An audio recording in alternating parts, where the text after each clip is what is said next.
Welcome back to my channel. তো আজকে দেখো ভোরবেলা চলে এসেছি আমি কিন্তু মর্নিং ওয়াক করার জন্য।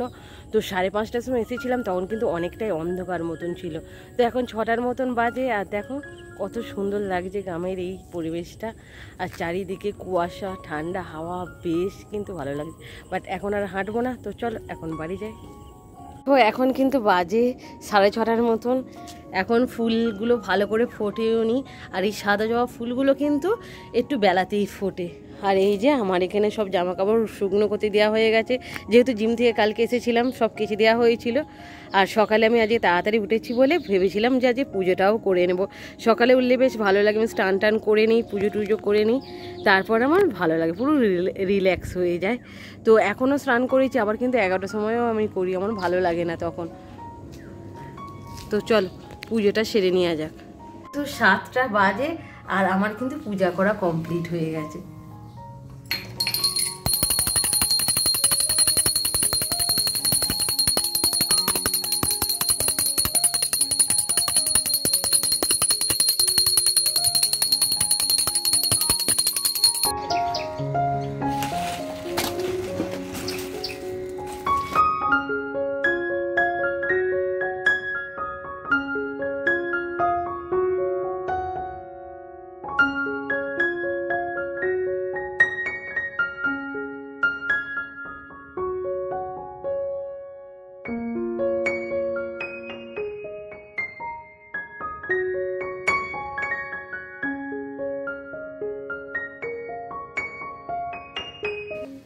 কার জুতো পরেছো তুমি? কার জুতা এটা? কার পরেছে দেখো? একটুখানি মেয়ে, ওর দাদা যে স্কুলে চলে গেছে, ওর দাদার জুতোটাই পরবে, আর ওর জুতাটা ঘরে রেখে দিয়েছে। এই বনে দাদার জুতা পরেছো? দাদা যদি এসে মারে তোমাকে, এরকম যদি মারে কি করবে? হ্যাঁ হ্যাঁ, এরকম করলে কি করবে? মানে কি আনন্দ পেয়েছে বুবুর জুতোটা পরে দেখো। একটুখানি মেয়ে আমাদের সোনা বনি, বনির কিন্তু আজকে শরীরটা খুবই খারাপ, খুবই জানো, খুবই খারাপ, খুব মানে ঠান্ডা লেগেছে, সর্দি করেছে। কি হয়েছে? কি হয়েছে বনি? জুতা তো ঠিকই আছে। বলো, ওই জ্বর উঠে গেছে, বন্ধ করো, বলো। টাটা দিয়ে দাও, আমি চলে যাচ্ছি, আমাকে একটু টাটা দিয়ে দাও।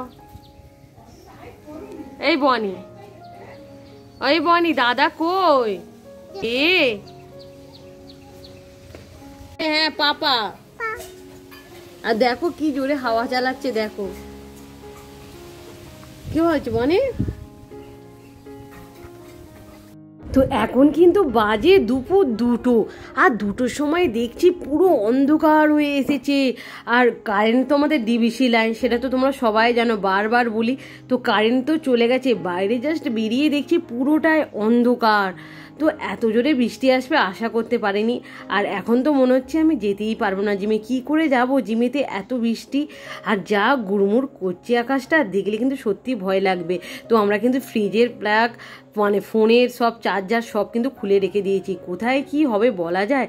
আর দেখো জানলা দিয়ে দেখছি কি জোরে হাওয়াটা বইছে, আর তার সাথে সাথে আকাশ কিন্তু খুব গুড়মুড় করছে, শুনলেই কিন্তু ভয় লাগবে।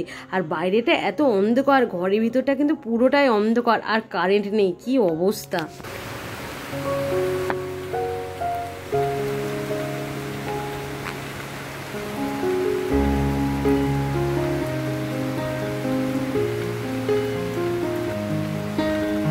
দেখো কি জোরে বৃষ্টিটা এসেছে, এত জোর বৃষ্টিটা মনে হচ্ছে আজকে যেতে পারবো না জিমেতে। আর এত জোরে বৃষ্টিটা এসেছে না, চারিদিকে অন্ধকার। আর আমাদের কিন্তু ডিবিসি লাইন, তো ডিবিসি লাইনে কিন্তু চলে গেছে, এখন ডিবিসি লাইনে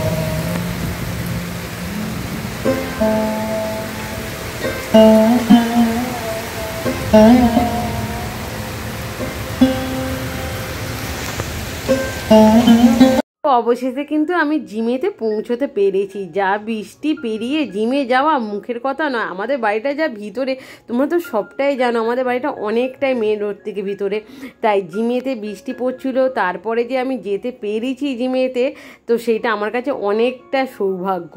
তো এখানে দেখো সেরকম কিন্তু জিমেতে কেউ আসেনি, আর আমরা এতটাই খাটাখাটুনি করি নয় জিমেতে, পুরো ঘেমে পুরো টি শার্ট পুরো ভিজে যায়। আর বেশ ভালো লাগছিল আজকে গিয়ে দেখছি এইরকম অবস্থা, সুন্দর লাগছিল না এখানটায়। এখানটায় একটা কাঁচ আছে আর তার সাথে কিন্তু লাইটও আছে, সেই জন্য এখানে সবাই দাঁড়িয়ে ফটো তোলে, ভিডিও তোলে, বেশ কিন্তু ভালো লাগে। তোমরা যদি এখানে কোনোদিন আসো, এখানে দাঁড়িয়ে তোমরা ফটো তুলতে পারবে।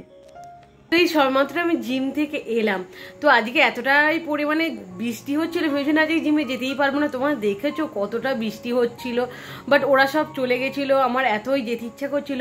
আমি সেই 3:15-তে যখন বৃষ্টি থেমে গেছিলো, তখন আমি তাড়াতাড়ি করে রেডি হয়ে গেছিলাম 5 মিনিটের জন্য, জাস্ট বৃষ্টিটা থেমেছিল। তো আমি ভেবেছিলাম বেরিয়ে পড়বো, তারপরে যেই বেরোতে যাচ্ছি অমনি বৃষ্টি। তো আমি ওয়েট করলাম, মানে 3:15 থেকে ওয়েট করে করে সেই 3:45টার সময় জিমে গেলাম। তো জিমে গিয়ে দেখছি সেরকম কেউ আসেনি, শুধুই কয়েকজন, আমাদেরই কয়েকজন গিয়েছিল। তো আমি যাওয়ার পর আস্তে আস্তে সবাই এলো। তো আজকে জিম করে খুব ভালো লাগছে, কারণ কালকে আমরা শপিং করতে গিয়ে বিরিয়ানি খেয়েছিলাম, তো অনেকটা ওয়েট বেড়ে গেছিলো। তো ভেবেছিলাম অনেকটা ওয়েট থাকবে, বাট আজকে আমি মর্নিং ওয়াক করতে গিয়ে আমার অনেকটাই ভালো হয়েছে। তো অল্প একটু ওয়েটটা বেড়েছে, বাট ঠিক আছে, আমরা আবার কন্ট্রোল করে নেবো, মানে মন দিয়ে জিম করবো, পুজোর আগে অনেকটাই কমানোর চেষ্টা করব। তো কি ভালো লাগছে না আজকে জিমে গিয়ে, সবাই গিয়েছিল, আমি না গেলে মনটা খুবই খারাপ হয়ে যেত আমার। তোমরা কি বলতে পারবে এটা কি ফল? এইটা হচ্ছে কাজু ফল। তো বড় ভাই ব্যারাকপুর থেকে এনেছে। তো দেখো এটা কাজু ফল, কত সুন্দর লাগছে না? তো চলো এইটা কেটে তোমাদের দেখাচ্ছি এর ভিতর থেকে কীভাবে কাজুটা বেরোচ্ছে। তো আমি কিন্তু ফার্স্ট দেখলাম, আমি তো দেখে খুবই অবাক হয়ে গেছি। বুবু তো খুব আনন্দ করছিল এইটা ভাঙার জন্য, মানে এটা ফাটিয়ে খাবে বলে। তো চলো এটা ফাটানো হোক আর দেখা যাক কাজুটা কীরকম। আমি কিন্তু এই ফার্স্ট বার দেখলাম। তোমরা যদি কেউ আগে দেখে থাকো অবশ্যই আমাকে কমেন্ট করে বলবে।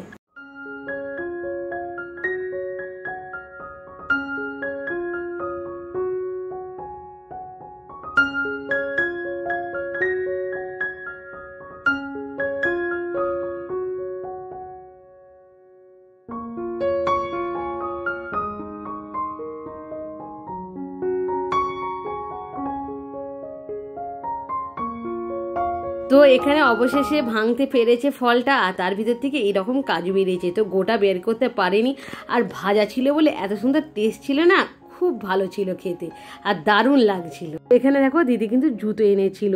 তো এখানে কিছু জনের জন্য জুতো এনেছিল, আর প্রত্যেক বছর কিন্তু পুজোর সময় দিদির বাড়ির সকলেকেই জুতো গিফট করে।